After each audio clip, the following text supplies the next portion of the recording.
સુરત પાલિકાની ગંભીર બેદરકારીને કારણે બુધવારે વહેલી સવારે પાલ વિસ્તારમાં તૂટેલી પાણીની લાઇનના ખાડામાં વાહન ચાલકો ખાબક્યા હતા। વહેલી સવારે પાણીની લાઇન તૂટી હતી, ત્યાં પાણીનો ભરાવો થયો હતો અને મુખ્ય રસ્તા પરથી પસાર થતા વાહન ચાલકો ખાડામાં પડ્યા હતા અને માંડ જીવ બચાવ્યો હતો। બપોર સુધી પાલિકા તંત્ર ન ફરકતા અકસ્માત અટકાવવા લાલ કપડું બાંધી દીધું હતું।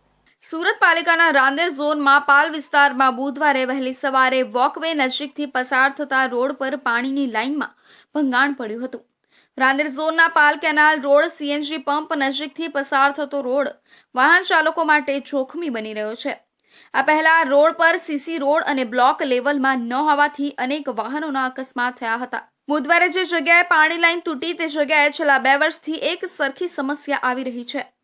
2 મહિના પહેલા પણ આ જગ્યાએ ખાડો પડ્યો હતો, તેને પાલિકાએ રિપેર કર્યો હતો।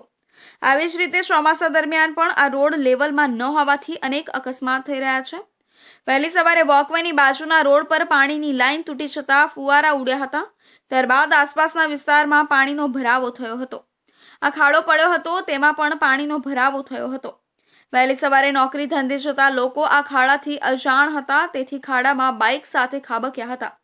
વહેલી સવારે અકસ્માત થતા આસપાસના લોકો ભેગા થઈ ગયા હતા અને પછી અકસ્માત રોકવા માટે લાલ કપડું ખાડા બહાર લગાવી દીધું હતું। પાલ કેનાલ રોડ ઉપર પાણી ફરી વળતા વાહન ચાલકોને પરેશાન થવાનો વારો આવ્યો હતો। પાણીની પાઇપલાઇનમાં ભંગાણ સર્જાતા હજારો પાણીનો વેડફાટ થયો હતો।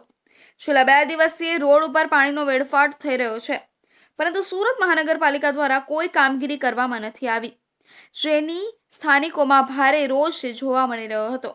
પાણી વેડફાટ મામલે સુરત મહાનગરપાલિકામાં ફરિયાદ કરવા છતાં કોઈ મનપા કર્મચારી કે અધિકારી ના આવતા સ્થાનિકોમાં રોષ જોવા મળ્યો હતો। તાત્કાલિક પાણીની લાઇન રિપેર કરવામાં આવે તેવી માંગ કરવામાં આવી છે।